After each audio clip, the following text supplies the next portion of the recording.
dan birokrasi, maka sikap birokrat. Birokrat itu cukup fasilitasi saja, dan para pelaku seni budayawan dialah yang mengerjakan.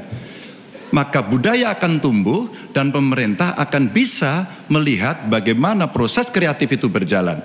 Apakah itu nyanyi, apakah itu filmmakers, apakah itu para pencipta, penulis buku, semuanya. Sehingga terhadap mereka perlu dilindungi. Tapi berikan itu kepada mereka agar mereka bisa mengurus sendiri. Kalaulah mereka kemudian berekspresi, pemerintah nggak perlu takut. Masa takut sama pentasnya Butet? Kamu boleh loh pentas tapi tidak usah ngomong politik. Enggak. Pemerintah mesti dikritik. Pemerintah mesti waras. Pemerintah mesti dalam track. Dan biarkan mereka mengekspresikan dengan seninya, dengan karakternya, dengan budayanya. Dan kita cukup fasilitasi mereka yang akan mengerjakan. Begitu. Birokrasi tinggal duduk untuk melihat hasilnya. Ya, sementara itu pemirsa dalam sesi tanya jawab Capres nomor urut 3 Ganjar Pranowo menanyakan kepada Capres nomor urut 2 Prabowo Subianto yang membandingkan program internet gratis dan makan gratis. Pak Prabowo, saya punya program internet gratis untuk sekolahan, untuk UMKM. Tapi ada yang menarik Pak, di Pontianak pada tanggal 20 Januari Bapak menyampaikan bahwa orang yang menginginkan internet gratis itu, maaf ini Pak, otaknya lambat. Padahal biasanya mereka otaknya cemerlang gitu. Di sisi lain ketika Bapak menyampaikan itu, cawapres Bapak bicara IoT, hilirisasi digital, dan banyak program yang sebenarnya berbau digital. Padahal Pak dengan internet gratis dan coveragenya bagus ini bisa mengatasi kesenjangan. Data pendidikan, kesehatan, kemiskinan, hampir semuanya ada.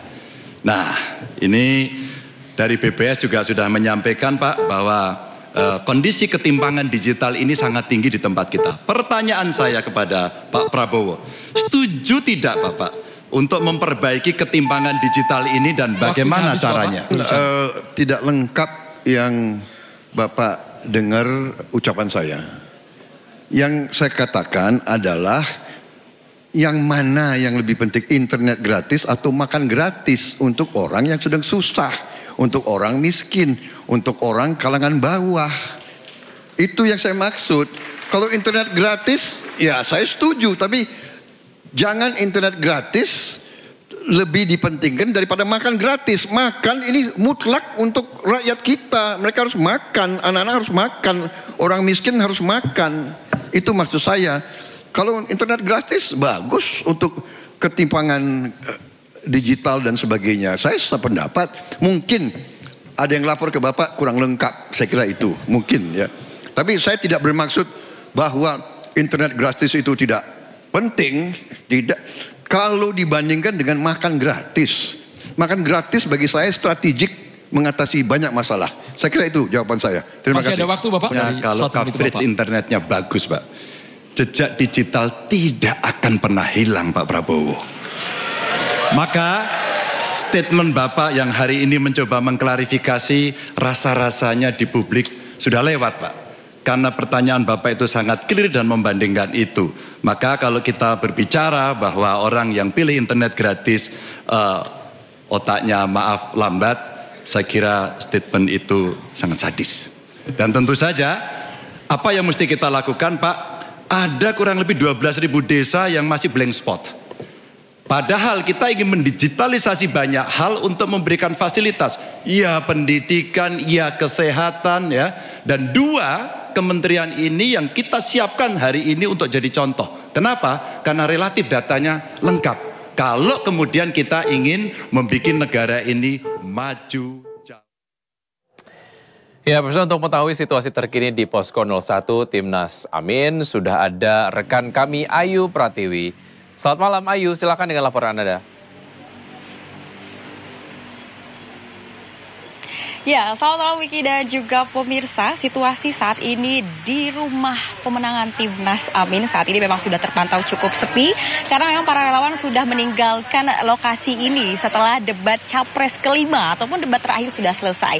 Namun bisa saya rekap tadi pada saat dilakukan nobar di sini sangat seru sekali Wiki dan juga pemirsa karena tempat ini dipenuhi oleh sorak dan juga tepuk tangan dari para relawan nomor urut 01. Dan untuk mengetahui bagaimanakah tanggapan dari para relawan terkait dengan gagasan-gagasan yang sudah dilontarkan oleh Bapak Anies Baswedan yaitu capres nomor urut 1 sudah bersama saya Bang Wisnu.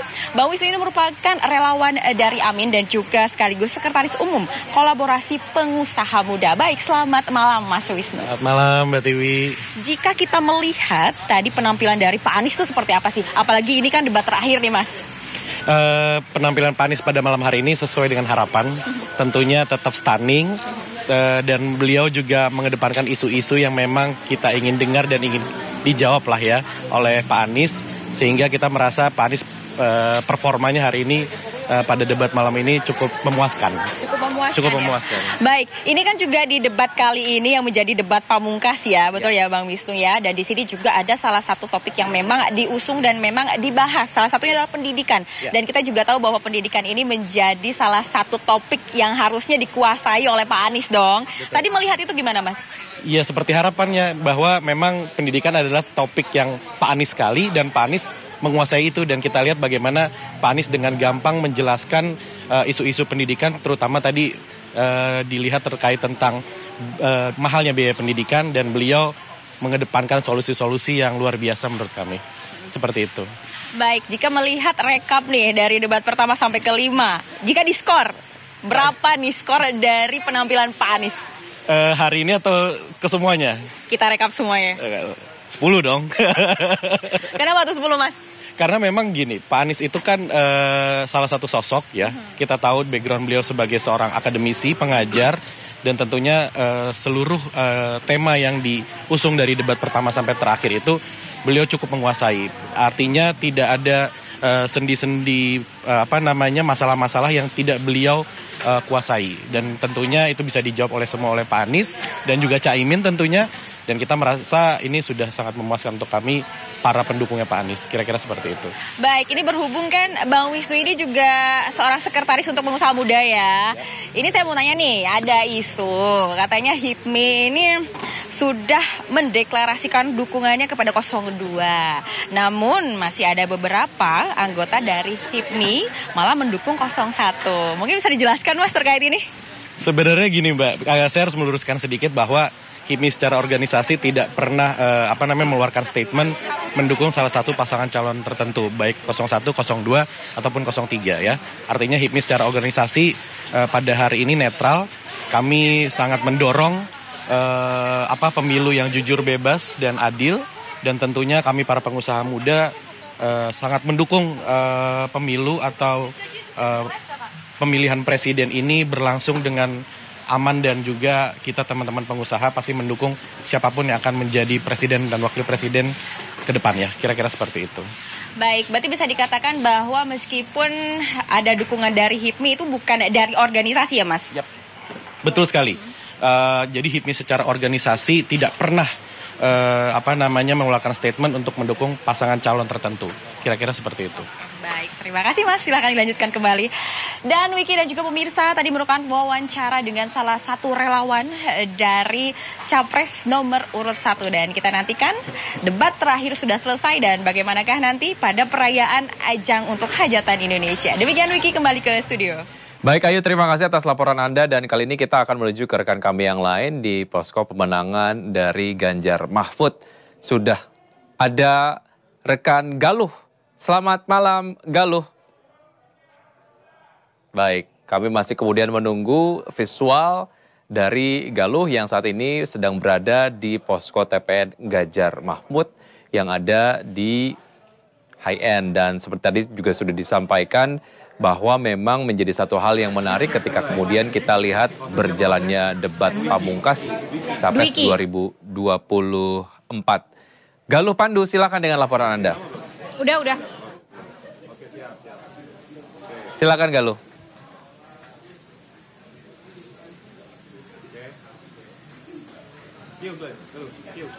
Ya, saat ini saya berada di posko TPN Cemara, yang mana tadi sejumlah relawan dari Ganjar Mahfud menyaksikan prosesi debat capres terakhir atau debat capres yang kelima di sini, dan mereka sangat antusias dan juga bersemangat menonton selama debat berlangsung, dan mereka meneriakan yel-yel Ganjar Mahfud menang, menang, menang. Tapi sedikit saya di sini akan mengajak berbincang dengan juru bicara dari TPN yang ingin mereview seperti apa performance atau penampilan Ganjar Pranowo dalam debat pamungkas yang baru saja kita saksikan bersama. Kita sapa terlebih dahulu Putri Jasmine selaku juru bicara TPN. Selamat malam Kak Putri. Selamat malam Mbak Galuh. Apa kabar Kak Putri? Baik, terima kasih Mbak.